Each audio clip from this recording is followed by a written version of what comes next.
Hey there, Math 126 fans. We're going to finish up our discussion of the Spring 25 Exam 1. We're going to look at page 4, which was more about 3D measurement tools, is what I would call it.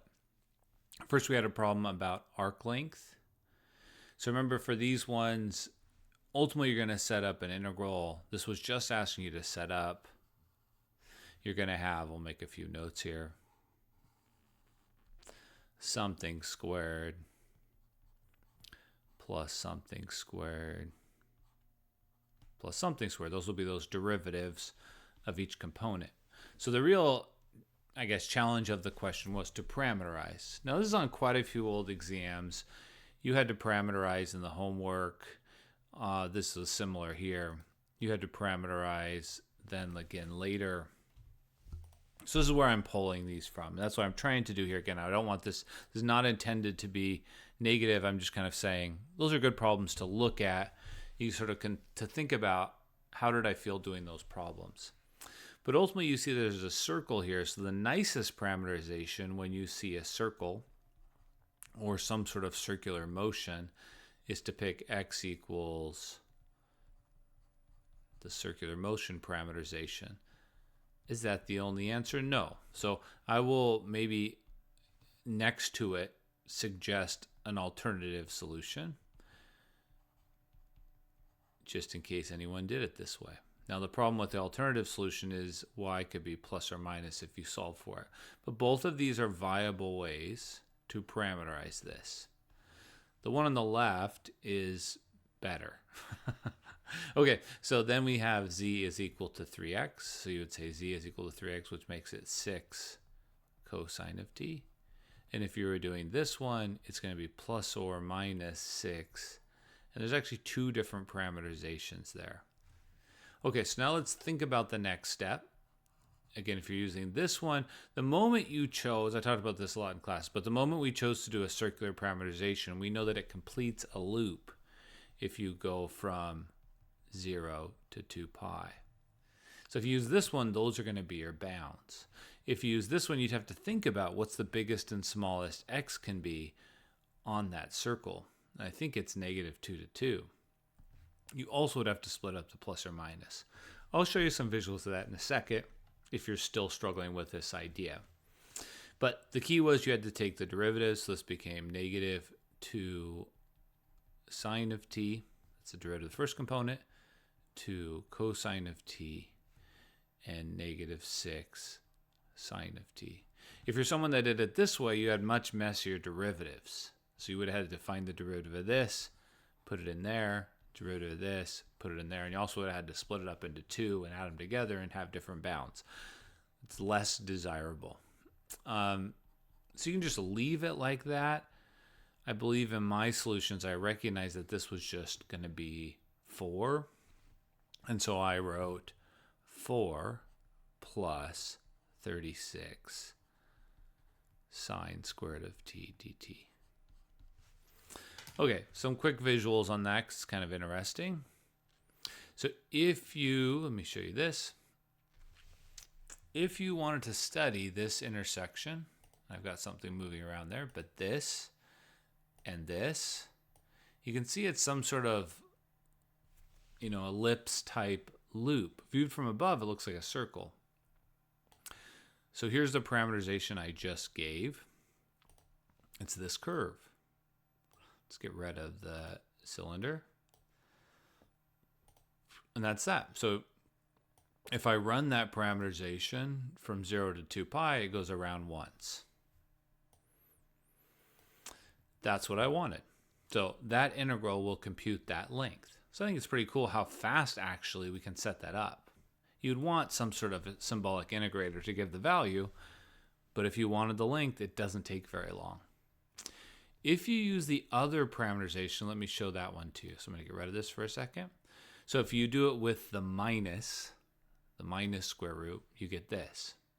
You only get half of it. So if you only do it with the minus, you're not going to get the correct length. So then you need to also do it with the plus. And that's it. But you wouldn't integrate, you wouldn't do it from 0 to 2 pi, you would do it from negative 2 to 2. And so there would be separate challenges. So it's much cleaner and easier to use this parameterization. And basically when we find the length, what we're doing is this. We're integrating around and finding that length. Okay, let's leave that. Kind of a fun little, so a chance to see this idea of, yes, there are many parameterizations, but this is certainly a nice one. Okay, let's go here. Given this velocity, find the positions. This was a straight integration question. You needed to integrate to sine of t, that's not too bad. You needed to integrate 5, that's not too bad. And then I mentioned that you're going to probably have either sum by parts, like you had in the homework. We had 3 similar homework questions, or maybe a substitution. So like this one required by parts, this one required maybe some substitution, maybe this. Some students might complain and say, well, we didn't do a lot of this, but it is a prerequisite. And I said somewhere you would have to do some calculus skill. This is where it was. So if that was the one thing that got you, you're going to need substitution. It's not going to go away. So anyways, just a quick reminder, you can do this. Lots of ways to go from here. So if you want, I can review, and I'm sure I will be doing that in the days ahead as we get into integration. But the good news is you can always check your work. I mean, when we're all said and done, this is e to the u plus c, and u is t squared. You could check that by taking the derivative and making sure you're getting that. This is going to be 5t plus a constant. And this one's going to be negative 2 cosine of t plus a constant. Now, just a reminder, this is a calculus 1 fact, but in order to find the constant, you have to plug in both the t and the output. So that's telling you that when you plug in a 0, which is going to be negative 2 cosine of 0 plus c1, you get 0. That means negative 2 plus c1 is 0, so c1 is 2. So then you get negative 2 cosine of t plus 2. Then you do the same on the next one. When you plug in a 0, you need to get a 0, so c2 is 0. Done. And then the last one, when you plug in a 0, you need to get a 1, so you get 1/2 plus c3 is 1. So c3 actually is a half, so you get 1/2 t squared plus a half. So there we go. Lastly, we had this curvature question. This is mostly just a calculation. I tried to make it so that even if you messed up there, you still would be able to do this because I already told you the derivative. So hopefully you didn't take the derivative of this and not get the same derivative as that. This is the derivative. This is the second derivative. So you're going to get 2 cosine of t, 0, and then product rule. Plus, let's see, that's going to be 2t squared.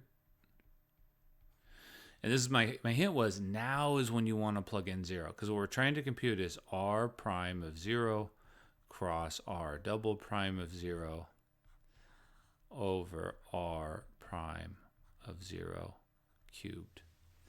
So the rest of the problem was straight calculation. Now when you plug in a 0, it actually is pretty nice because you get 0, 5, 0. And then you plug in a 0, the next one you get 2, 0, 1. So I thought that was relatively tame, even though we did see a lot of arithmetic errors here.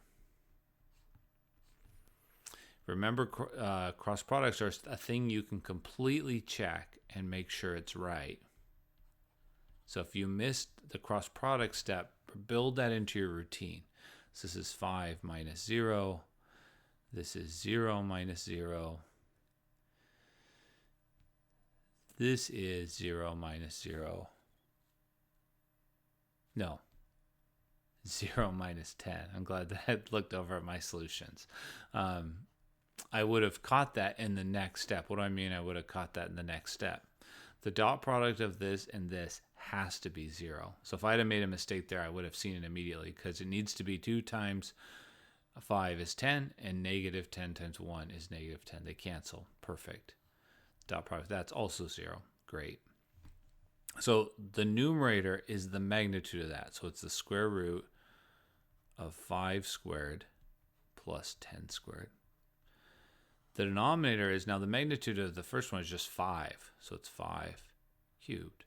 So it comes out kind of nice. Like, you can factor out the 5 squared, and then it's going to be just 5 times the square root of 1 plus 2 squared. I'm sure there's questions about how that simplification I just did. Ask me in office hours. Any equivalent answer was fine, but it was the square root of 5 over 25, which I'm sure we can write in many different ways. And then I'll finish this with just a quick visual of that story. So this curve looks like this. It's that orange thing. And we've learned how to, it's got this kind of weird indent there at that spot. I have the tangent vector there. I just thought it would be interesting to see the osculating circle we talked about a while back. It's a way to visualize the curvature. So the most curvature is wherever that circle is small. So like right there is the maximum curvature. I did not ask for that. That would have been a big beast of a problem. We found the curvature at 0, which is right here. And at that moment, we got that the curvature was the square root of 5 over 25. So the radius of that circle is 1 over that. So 25 over the square root of 5. And then we could keep it going. It's just fun to watch these. So that's what the curvature is about. So there you go. That page was about 3D measurement tools, a little bit about antiderivatives. All right. Hope that helped you sort of review these ideas.